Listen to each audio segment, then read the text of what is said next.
আসসালামু আলাইকুম।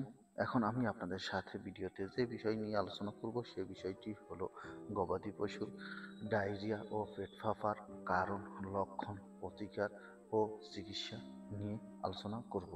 আমার এই ভিডিওটি যদি আপনাদের একটু ভালো লেগে থাকে তাহলে প্লিজ লাইক, শেয়ার, কমেন্ট এবং সাবস্ক্রাইব করবেন। আপনাদের কোনো বিষয়ে যদি প্রশ্ন থাকে তাহলে কমেন্ট করবেন, উত্তর দিয়ে দিব। সাধারণত গরুর পেট ফাঁপা বা ডায়রিয়া হয় কী কারণে? বদ হজমের কারণে। অনেক সময় দেখা যায় যে আমরা গরুকে যে গোখাদ্য খাওয়াই, এই গোখাদ্যের ভিতর খড় রয়েছে। এই খড়ে অনেক সময় ফাঙ্গাস বা ব্যাকটেরিয়া জমে থাকে। এই ফাঙ্গাস এবং ব্যাকটেরিয়া খেলে অনেক সময় গরুর পেট ফাঁপা হয়, অনেক সময় ডায়রিয়া হয়ে থাকে। এছাড়া রয়েছে যে ঘাস খাওয়ানো হয়, এই ঘাস অনেক সময় পানি ভরে যাওয়ার কারণে অনেক সময় গাছের যে পানির উপরে লেরি বলেন বা বিভিন্ন প্রকারের পোকামাকড়, ছত্রাক যেগুলো থাকে এগুলো উপরে বেশি উঠে ঘাসের মাথায় থেকে যায়। এই ঘাস যদি খাওয়ানো হয় তখনও দেখা যায় গরু ডায়রিয়া হয় এবং পাতলা পায়খানা হয়, অনেক সময় পেটও ভাপ দেয়। তাই আমরা এইসব ঘাস যদি এড়িয়ে চলতে পারি তাহলে এই রোগ থেকে আমরা বাঁচতে পারবো।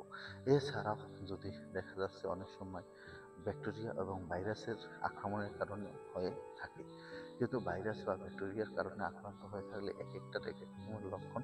আপনি যদি লক্ষণ বুঝে না উঠতে পারেন তাহলে ট্রিটমেন্ট করলে আপনার গরুটি সুস্থ হবে না। তাই আপনার নিকটস্থ একজন প্রাণী চিকিৎসকের পরামর্শ অনুযায়ী আপনার গরুটিকে ট্রিটমেন্ট করবেন, তাহলে দ্রুত সুস্থ হয়ে যাবে এবং আপনার কষ্টের খরচও খামারে খুব কম হবে।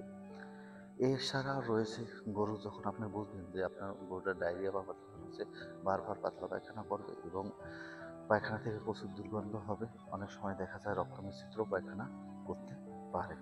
তাই আপনারা সবসময় যে ট্রিটমেন্ট করবেন বা আমরা এই গরুটাকে যে ট্রিটমেন্ট দিয়েছি এটি আপনাদের সাথে শেয়ার করছি।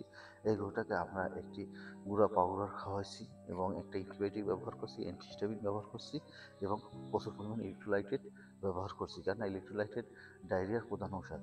ইলেক্ট্রোলাইটেড যদি না দেন আপনার গরুটি আস্তে আস্তে নিস্তেজ হয়ে যাবে এবং আপনার গরুটির চলাফেরা করতে খুবই কষ্ট হবে। এরপরও যদি প্রাথমিক চিকিৎসা আপনি যদি ভালো না করতে পারেন তাহলে অভিজ্ঞ ডাক্তারের পরামর্শ অনুযায়ী আপনার গরুটিকে ট্রিটমেন্ট করবেন। আমার ভিডিওটি ভালো লাগলে প্লিজ লাইক, শেয়ার, কমেন্ট এবং সাবস্ক্রাইব করবেন।